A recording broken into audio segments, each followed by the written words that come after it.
Good morning all of you. कल हम लोगों ने कुछ परिभाषाओं के साथ न्यूटन के गति के द्वितीय नियम की व्युत्पत्ति को देखे थे, है ना। आज हम लोग देखेंगे आवेग क्या होता है। तो ये जो आवेग होता है ना, इम्पल्स, ये क्या होता है कि आप लोगों को देखना कि कम परिमाण का बल अधिक समय के लिए लगाकर और अधिक परिमाण का बल अल्प समय के लिए लगाकर किसी वस्तु के संवेग में हम लोग दो प्रकार से परिवर्तन कर सकते हैं।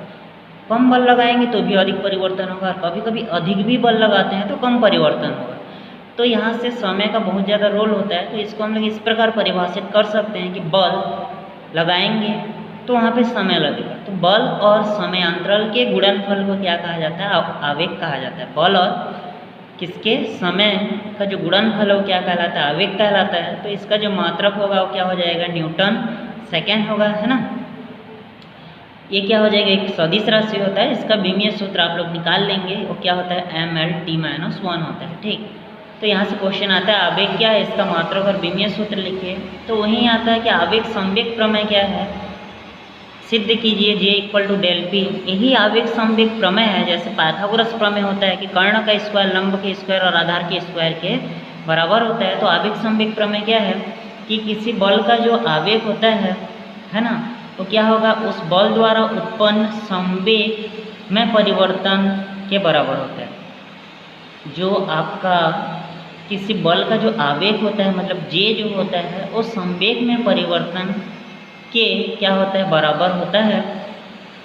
तो यहाँ से इसका व्युत्पत्ति करेंगे तो सबसे पहले क्योंकि हमको पढ़े हैं न्यूटन की गति के द्वितीय नियमानुसार F क्या होगा? ∆P क्या होता है? ∆T आप लोग पूरा लिखेंगे। यहाँ पे क्या लिखेंगे? न्यूटन के गति के द्वितीय नियमानुसार, है ना। यहाँ से क्रॉस मल्टीप्लिकेशन करेंगे, त्रियक गुणा, तो F∆T बराबर क्या हो जाएगा? ∆P होगा। और F×∆T का मान पता है, अभी पढ़े हैं। J क्या होता है? F×∆T आवेग का परिभाषा है। तो यहाँ से क्या मिलेगा? J मिलेगा ∆P। और यही हम लोग को क्या करना था? सिद्ध करना था। यही आपका प्रूव्ड हो गया कि किसी वस्तु का जो या किसी बल का जो आवेग होता है वो क्या होता है? उसके संवेग में परिवर्तन के बराबर होता है ना। तो यहाँ से कुछ ग्राफ दिया है, ग्राफ को तो अभी आप लोग को छोड़ना है। इसमें से कुछ इम्पोर्टेंट अनुप्रयोग दिया है, आपको पढ़ना है जिसमें से पहला क्वेश्चन आता है कि क्रिकेट के खेल में गेंद लपकते समय खिलाड़ी अपने हाथ को पीछे की ओर कर लेता है। जैसे ही पीछे की ओर करेगा तो समय बढ़ेगा और समय बढ़ने पर बल कम लगेगा। F और T व्युत्क्रमानुपाती पता है ना आप लोग को, ये उल्टा है। मतलब कि बल बढ़ेगा तो समय कम लगेगा और बल कम होगा तो समय अधिक लगेगा। एक कम होगा तो दूसरा बढ़ जाता है। तो पीछे की ओर खींचेगा खिलाड़ी तो क्या हो जाएगा? आपका समय क्या हो जाएगा? बढ़ेगा। समय बढ़ने पर बल कम होगा, इसीलिए चोट लगने की संभावना कम रहता है। इसीलिए क्रिकेट खिलाड़ी पीछे की ओर अपने हाथ को खींच लेता है। वही सर्कस के कलाकार भी क्या होते हैं? कूदते हैं। तो जैसे ही कूदेंगे तो समय बढ़ेगा, समय बढ़ने पर बल का मान कम होगा और बल कम होने पर चोट लगने की संभावना कम होता है। तो इस प्रकार 3 उदाहरण दिया, आपको पढ़ना है ना।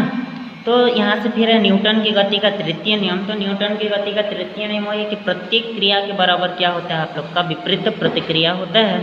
प्रत्येक क्रिया के बराबर विपरीत प्रतिक्रिया मतलब हम लोग इस प्रकार समझ सकते हैं कि पहला अगर दूसरे पे बल लगाता है तो दूसरे भी पहले पर बल लगाएगा, बस चिन्ह बदल जाएगा। क्योंकि इधर कोई बल लगाता है तो दूसरा वाला इधर बल लगाएगा, तो डायरेक्शन बदलता है, लेकिन क्या हो जाएगा? बल क्या हो रहते हैं? आपस में बराबर होते हैं। इसके भी बहुत सारे उदाहरण दिए हैं, आप लोग को पढ़ना है कि कुएं वाला है ना। तैरते समय व्यक्ति अपने हाथों को पीछे की ओर धकेलता है। तो इसका कुछ बेसिकली उदाहरण दिया, आप लोग को लिखना है। घोड़ा गाड़ी को खींचता है, बर्फ पर चल पाने में असमर्थ होता है। तो ये सब न्यूटन के गति के तृतीय नियम को फॉलो करते हैं। इतना एग्जाम्पल पढ़ना है। हम लोग का और एक टॉपिक बचा है ना, वो क्या है? रेखिक संवेग संरक्षण का नियम है। वहाँ से आपका क्या है? क्वेश्चन है कि न्यूटन की गति से तृतीय नियम की व्युत्पत्ति, और एक क्वेश्चन है संवेग संरक्षण के नियम से द्वितीय नियम की व्युत्पत्ति। 2 क्वेश्चन, और यहाँ से रॉकेट नोदन 3 क्वेश्चन है। तीनों क्वेश्चन को आप लोग को नेक्स्ट वीडियो में बताऊंगा। फिर यहाँ से आप लोग का चैप्टर क्या हो जाएगा? ख़त्म हो जाएगा, है ना।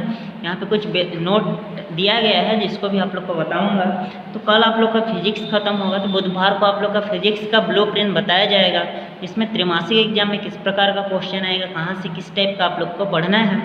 तो आज फिर से इस चैप्टर का बहुत लोगों का नहीं आया है, तो आप लोग पुनः एक बार शुरू से ज़रूर लिखेंगे कि इसमें जड़त्व क्या है ना, न्यूटन की गति का पहला नियम, दूसरे नियम की व्युत्पत्ति, तीसरा नियम हो गया, आवेग क्या है, संवेग क्या है ना, और कुछ उदाहरण दिया गया है जिसको आप लोग को पढ़ना है। इसमें एक टॉपिक बचा है संवेग संरक्षण का नियम, जिसको हम लोग क्या करेंगे नेक्स्ट वीडियो में देखेंगे।